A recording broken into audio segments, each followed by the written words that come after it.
Bismillahirrahmanirrahim. Alhamdulillah wassalatu wassalamu ala Rasulillah wa ala alihi wa ashabihi wa man wala.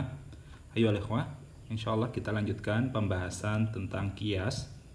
Sekarang masuk ke dalam syurutul qiyas, syarat-syarat qiyas. Apa saja? Paling tidak ada 5 syarat yang dituliskan oleh Syekh Muhammad bin Shalih Al-Utsaimin di sini. Insyaallah kita bahas satu persatu. Beliau rahimahullah mengatakan syurutul qiyas. Lil qiyasi syurutun minha. Qiyas ini memiliki beberapa syarat-syarat yang harus dipenuhi. Ini termasuk syarat sahnya qiyas. Apabila ada yang tidak terpenuhi berarti qiyasnya tidak sah. Minha diantaranya, ini saya menyebutkan yang pertama, an la yusadima dalilan aqwa minhu. Bahwa qiyas ini tidak bertentangan atau tidak menyelisihi. Kalau di sini memakai kata yusadim itu menghantam. Ya, tidak menyelisihi dalil yang lebih kuat. Apa yang dimaksud di sini? Maksudnya bahwa qiyas ini jangan sampai menyelisihi Quran, menyelisihi Quran, sunnah maupun ijma yang dilakukan oleh para ulama. Itu 3 dalil yang lebih kuat, Quran, sunnah, dan ijma. Sehingga yang menjadi prioritas utama adalah 3, Quran, sunnah, dan ijma. Apabila ada qiyas, kemudian qiyas bertentangan dengan dalil dari Quran maupun dalil dari hadis yang sahih maupun ijma para ulama, berarti qiyasnya mulgho, qiyasnya tidak teranggap. Maka kata Syekh, fala tibara bi qiyasin, tidak teranggap qiyas yusadiman nas, ya, yang bertentangan dengan nas Al-Quran, ya, maupun hadis yang sahih, awil ijma' atau ijma' kesepakatan para ulama yang sudah kita bahas pada bab sebelumnya, au aqwalas sahabah, atau ucapan pendapat para sahabat Nabi radhiyallahu taala anhum, idza qulna, kalau kami katakan qaulus sahabi hujjah, bahwa pendapatnya para sahabat adalah hujjah. Jadi minimal qiyas tidak boleh menyelisihi 3 hal menurut Syekh. Nas ini bisa nas Qur'ani atau nas dari sunnah atau ijma' atau aqwal sahabi. Sebenarnya ada perbedaan pendapat di kalangan para ulama usul fiqh mengenai perkataan para sahabat, ya, sudah sempat kita singgung insyaallah. Perkataan sahabat menjadi hujjah jika tidak ada pengingkaran dari sahabat yang lainnya. Jika perkataan sahabat tersebut tidak menyelisih dalil-dalil, maka bisa diterima.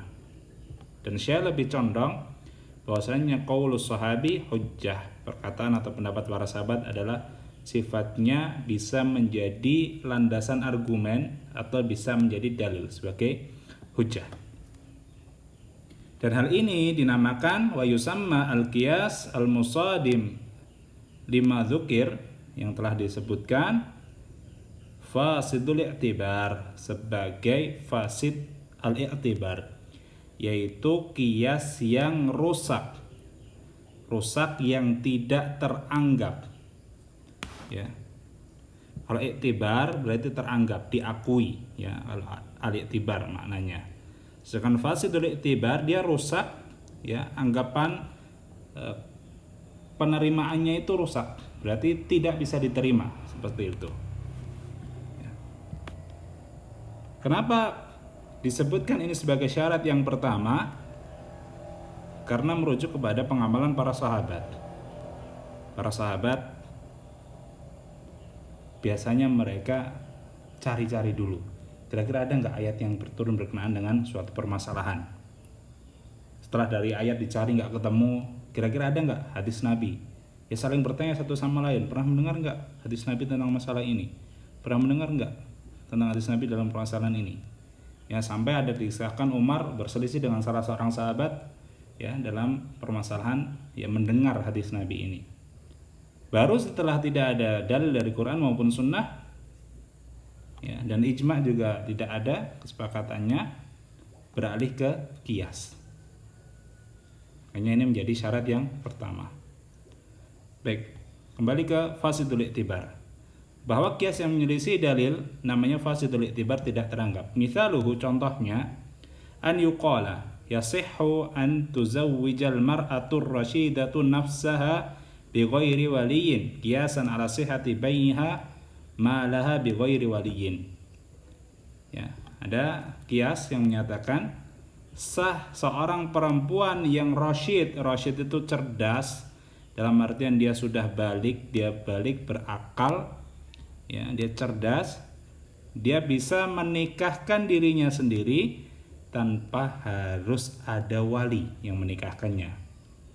Dan ini pendapat dalam madhab Hanafi, ya. Pendapat dalam madhab Hanafi membolehkan seorang perempuan yang sudah balik, cerdas, rasyidah, ya, menikah tanpa ada wali.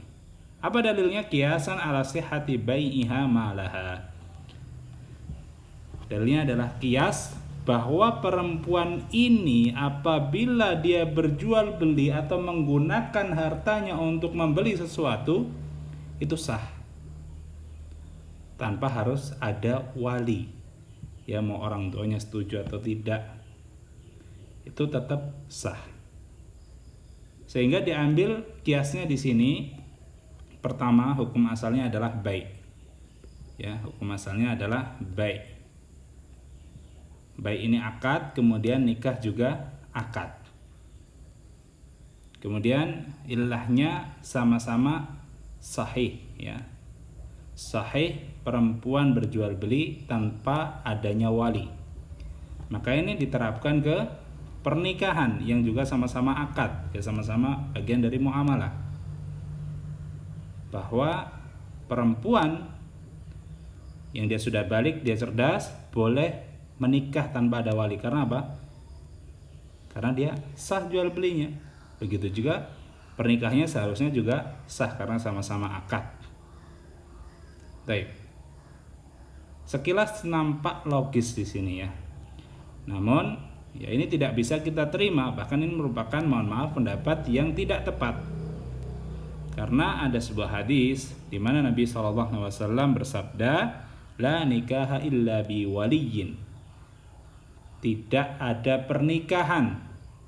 Ini dinafikan pernikahan, tidak sah pernikahan tanpa adanya wali. Dan nas ini adalah nas yang sangat jelas sekali, ya, yang memutuskan hukum bahwa ketika perempuan menikah, walaupun dia sudah balighah, rasyidah, harus menggunakan atau harus melalui walinya. Bagaimana disebutkan oleh Syekh di sini, fa'ada qiyasun atau fa'ada qiyasu fasidil i'tibar. Ini termasuk qiyas yang rusak, tidak teranggap, limusadamatihin nas, karena ini bertentangan atau menyelisih dengan nas yang ada. Yaitu sabda Nabi SAW, la nikaha illa biwaliyin. Tidak ada pernikahan atau tidak sah pernikahan tanpa adanya wali.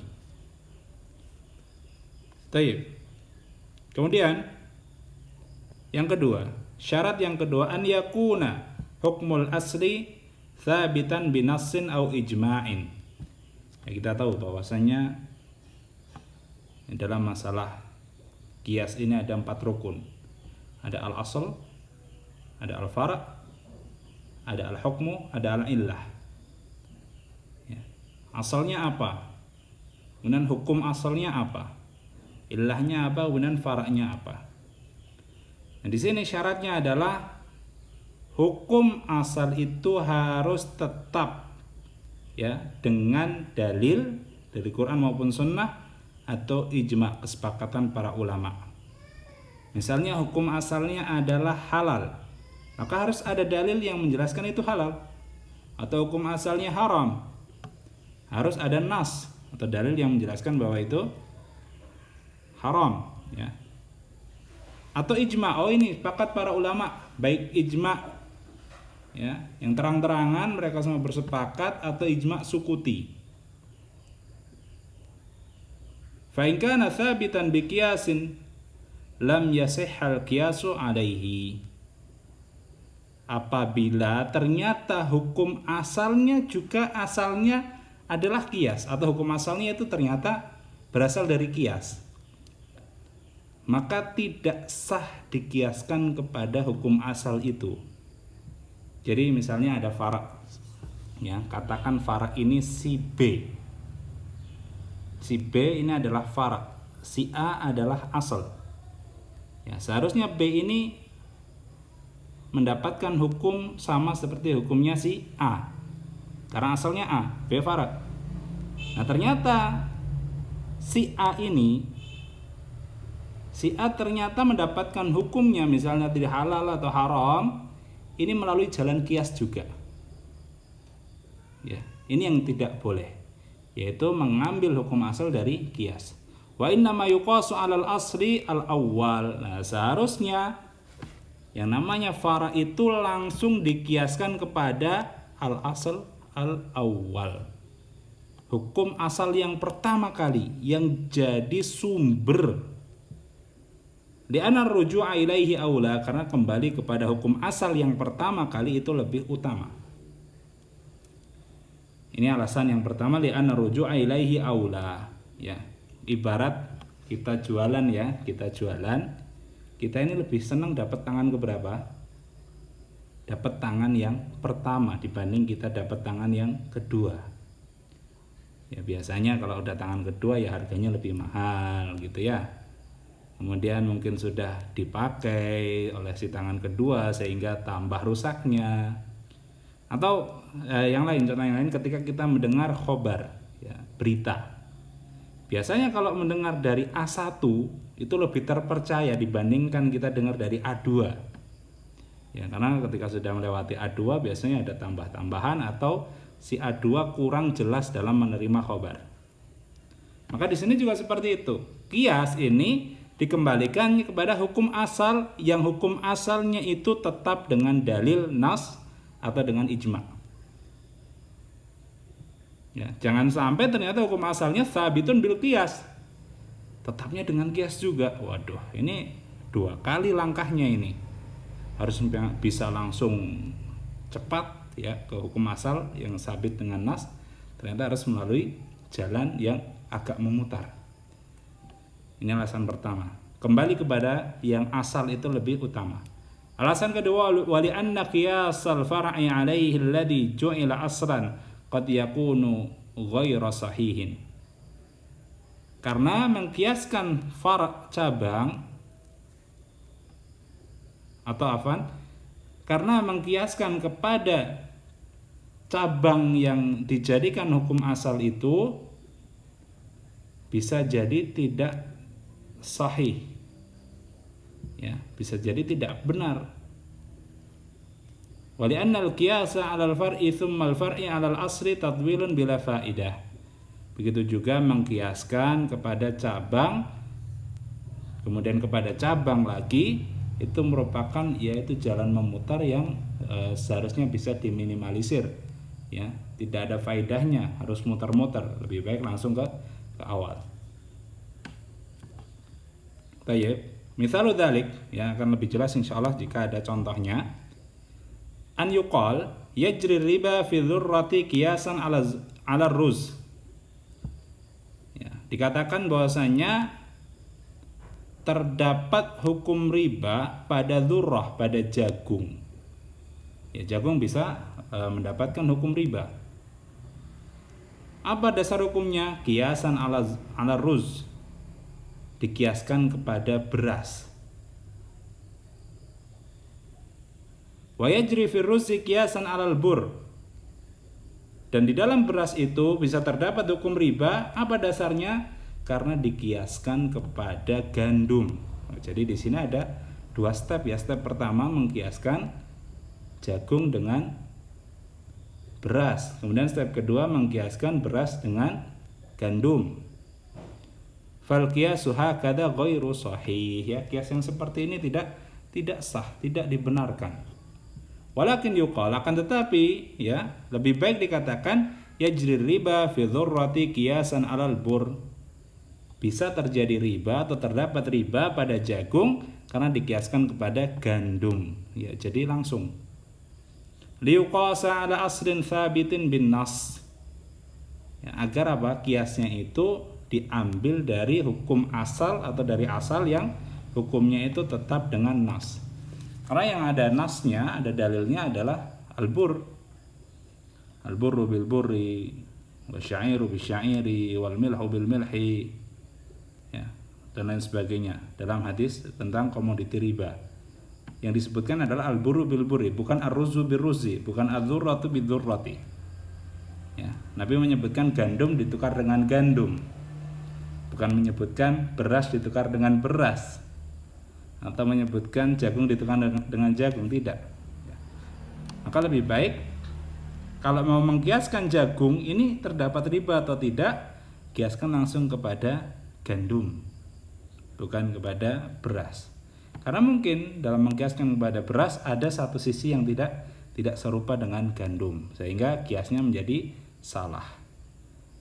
Lebih baik dikiaskan dengan gandum. Coba lihat sisi kesamaannya. Ya. Apa sisi kesamaannya gandum sehingga dijadikan komoditas ribawi? Ya, para ulama mengatakan ilahnya adalah mat'umun muddakhar, ya, makanan pokok yang dapat disimpan dalam waktu lama. Sekarang kita lihat pada jagung, ya. Jagung ini makanan pokok atau bukan? Ya, mungkin sebagian orang menjadikan makanan pokok. Ya, kemudian yang kedua, muddakhar, bisa disimpan dalam waktu lama atau tidak? Oh, ternyata bisa. Ya, berarti bisa masuk ke dalam hukum riba di situ. Kias kepada gandum. Atau mungkin bisa juga karena ilahnya adalah makil, sesuatu yang ditimbang. Sesuatu yang ditakar, afwan, ya. Sesuatu yang ditakar. Dan jagung, ya, ternyata juga bisa ditakar. Jadi lebih baik jangan sampai memilih jalan memutar, langsung saja ke hukum asalnya. Yang ketiga, an yakuna li hukmil asri illatun ma'lumatun. Ya. Dalam hukum asal seharusnya terdapat illah yang diketahui. Illah ini sebagai salah satu rukun dari qiyas, harus ada di sini. Liyumakkanal jam'u bainal asli wal far'i fiha, agar dimungkinkan untuk menggabungkan antara hukum asal dengan cabangnya, antara asal dengan cabangnya, ya, yang ada di dalamnya. Fa in kana hukmul asli ta'abudiyan mahdhan lam yasihal qiyasu alaihi. Nah, apabila hukumnya ternyata, hukum asalnya ternyata adalah ta'abudi mahad. Ta'abudi mahad itu sifatnya adalah peribadahan, ya, atau istilahnya ghairu maqulatil makna, tidak bisa dilogiskan sebabnya atau alasannya. Contohnya apa yang ta'abudi, ya, rakaat sholat, ya, kenapa harus 2 rakaat, kenapa harus 4 rakaat, kenapa harus 3 rakaat? Itu ta'abudi mahad. Tidak ada urusan kita sebagai hamba untuk bertanya atau menggugat sekalipun, ya, karena itu apa? Sebagai bentuk peribadahan kita kepada Allah, ketundukan kita kepada Allah. Karena agama ini, ya, terutama di dalam hukumnya ada yang maqulatul makna atau mu'allal. Ada yang bisa dipahami maknanya, oh seperti ini ternyata alasannya, kenapa harus seperti ini. Ada yang tidak bisa sama sekali. Yang tidak bisa sama sekali, yang sifatnya ta'abudi, kita terima dengan penuh ketundukan dan kita kerjakan semampu kita. Nah, di sini apabila ternyata ilahnya adalah ta'abudi, tidak bisa kita kiaskan kepada hukum asalnya. Kenapa? Karena kita nggak tahu ini ilahnya seperti apa. Contoh, misal dzalik, contohnya an yuqal lahmun na'amah yunqidul wudu'a qiyasan 'ala lahmil ba'iri limusyabahatiha lahu. Ya, daging burung onta.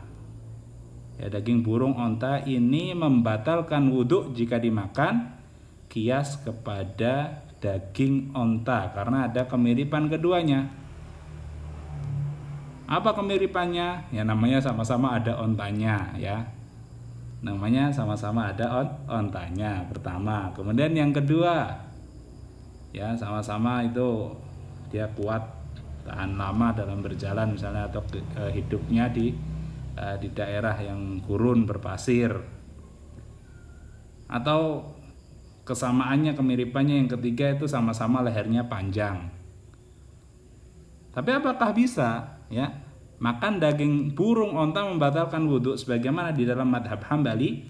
Makan daging onta membatalkan wudhu? Ya jelas tidak bisa. Kenapa? Alasan pembatalan wudhu dengan makan daging onta ini ta'abudi. Ya, kita nggak tahu kenapa kok bisa ya membatalkan wudhu. Dicari-cari ya. Mungkin ada sebagian orang yang mengatakan hikmahnya. Oh hikmahnya karena daging onta ini keras dalam arti apa ya? Dia efeknya itu besar bagi tubuh misalnya. Ya, maka ini adalah hikmah. Dan hikmah berbeda dengan illah. Ya, kalau illah ini alasan yang membuat antara asal dan far' ini bisa menjadi seragam. Ya, bisa menjadi satu hukum. Sedangkan hikmah adalah apa manfaat, apa faidah yang bisa dipetik dari suatu hukum atau suatu keputusan. Nah, jadi makan daging burung onta kesimpulannya tidak bisa dikiaskan dengan makan daging onta dalam pembatalan wudu. Fayuqal, maka dikatakan hadzal qiyasu ghairu sahihin. Kias ini tidak sah. Ya. Lianna hukmal asli laisa lahu illatun ma'lumatun, karena hukum asalnya tidak ada illah yang diketahui secara pasti. Wa innama huwa ta'abbudi mahdun atau ta'abbudiyun mahdun 'alal masyhur.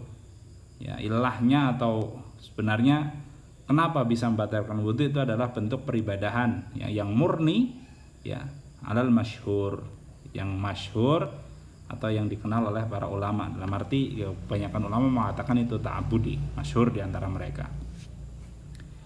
Karena sebenarnya illah sendiri nanti akan dibahas. Illah itu ada beberapa macam. Yang pertama adalah illah mansus atau mansusah, illah yang sudah disebutkan secara langsung oleh Allah Ta'ala maupun Rasulullah Sallallahu Alaihi Wasallam. Ya, sebagaimana alasan boleh untuk tidak berpuasa, alasannya karena sakit. Wa in kuntum mardha, apabila kalian sakit atau dalam masalah berpindah dari wudu kepada tayamum. Wa in kuntum mardha, itu sakit. Atau juga berpindah dari wudu ke tayamum karena safar atau ala safarin. Ya ini mansus. Ada juga yang ilahnya mustambatah, harus dicari ya, harus diteliti, harus dipilah, ini satu-satu dipetani kalau kata orang Jawa. Maka yang seperti ini ya, dalam masalah ilahnya harus jelas diketahui dalam hukum asal ilahnya apa. Yang keempat, antakunal illatu mustamilatan ala ma'nan munasibin lil hukmi yu'lamu min qawaidi syar'i tibaruhu kal iskari fil khamri. Bahwa ilahnya yang ada pada hukum itu mencakup makna yang cocok atau sesuai dengan adanya atau dengan keluarnya hukum. Yu'lamu min qawaidi syar'i, ya, diketahui dari kaidah-kaidah syariat, i'tibaruhu, teranggapnya, kaliskari fil khamri, sebagaimana memabukkan adalah illah haramnya khamr. Jadi memang illah ini harus cocok dalam seluruh keadaannya. Ya, misalnya khamr itu diharamkan kenapa? Karena iskar, memabukkan. Maka segala sesuatu yang itu masih turunan dari khamar ya kan kita temukan memabukkan di situ. Atau kebalikannya, segala sesuatu yang memabukkan bisa kita katakan itu adalah khamr. Karena ilahnya satu, yaitu al-iskar, memabukkan, ada di setiap bagian-bagiannya. Fa in kana al-ma'na wasfan tardiyan la munasabata fihi lam yasih at-ta'lilu bih kasawadi wal bayadi mathalan. Apabila makna yang ada itu bukan makna munasib, tapi wasfun tardi. Wasfun tardi ini kebalikan dari makna munasib. Ada munasib, ada wasfun tardi. Wasfun tardi ini kalau kita istilahkan ya, dia sifat yang melekat tapi tidak mempengaruhi hukum secara langsung. Itu sifat yang melekat pada asal tapi tidak berpengaruh terhadap hukum secara langsung. Mungkin dalam beberapa bagian memiliki pengaruh, tapi secara umum wasfun tardi, ya, sifat tardi ini tidak berpengaruh sama sekali. La munasabata fihi, tidak ada kecocokan pada setiap bagian-bagiannya. Maka kalau adanya cuma wasfun tardi, maka tidak sah menjadikan itu sebagai illah. Contoh kasawadi wal bayadi mathalan.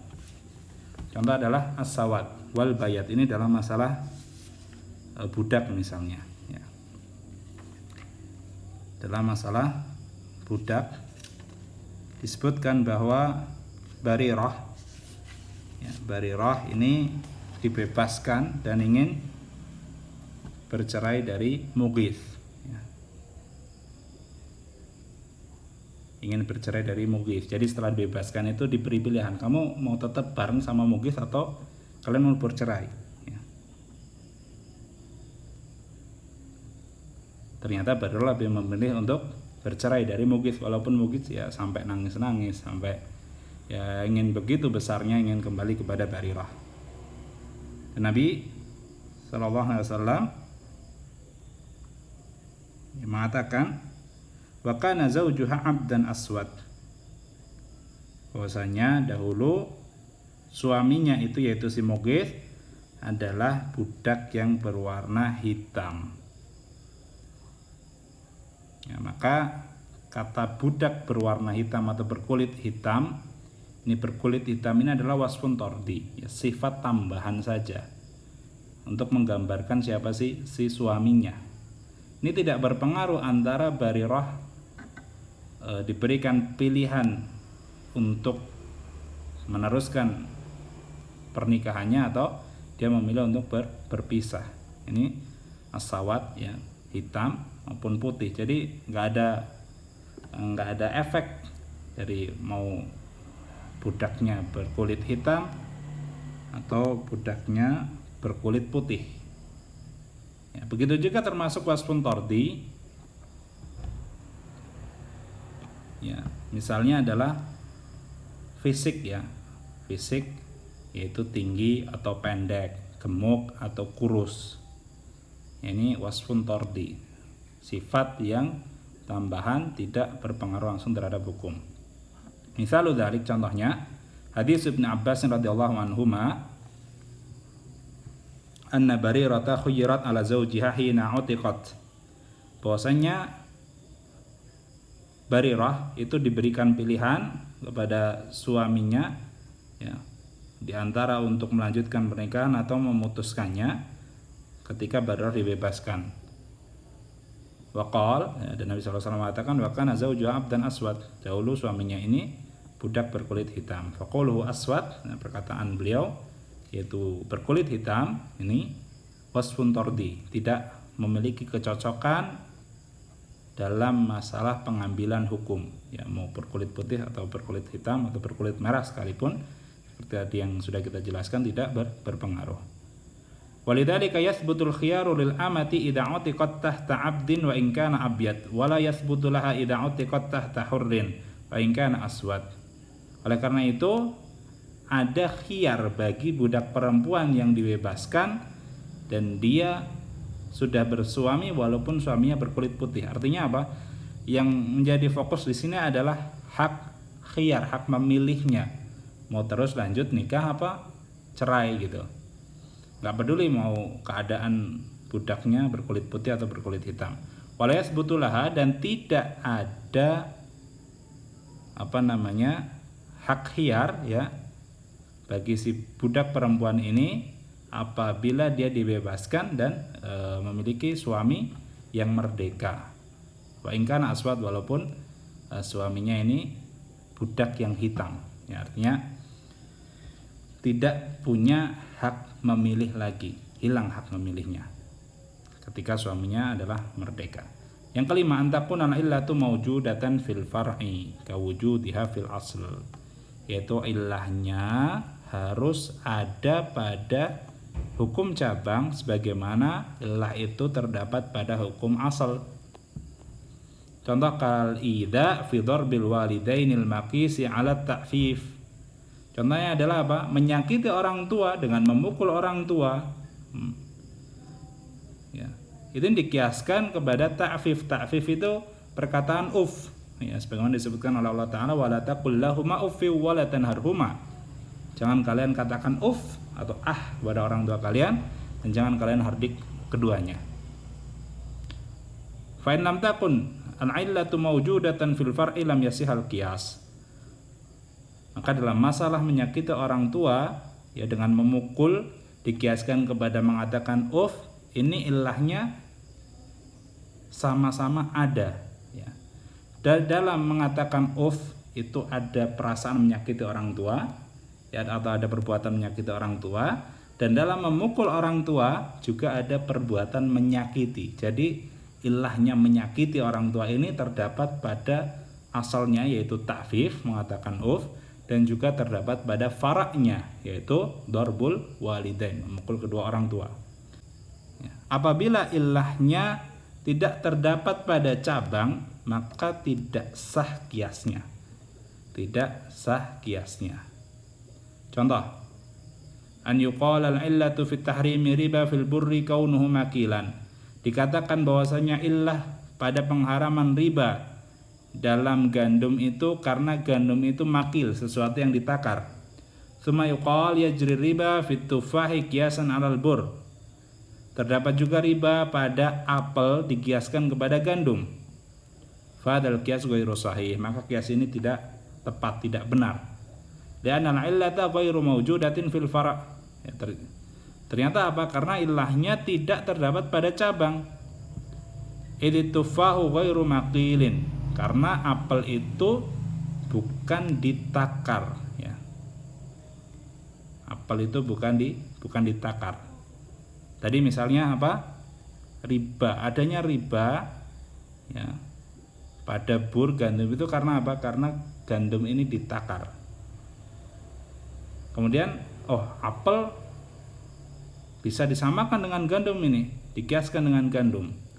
Maka kita katakan tidak bisa dikiaskan. Kenapa? Apel itu bukan ditakar.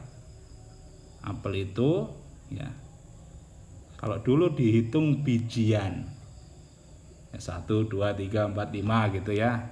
Kalau sekarang yang mauzun ya, apel itu ditimbang sekilo, 2 kilo, 3 kilo. Berarti antara mauzun dengan makil ini berbeda, tidak bisa disamakan ilahnya. Allah Ta'ala alam bisawab. Ya, sampai di sini dulu insyaallah. Sallallahu alaihi Muhammad wa ala alihi wasallam.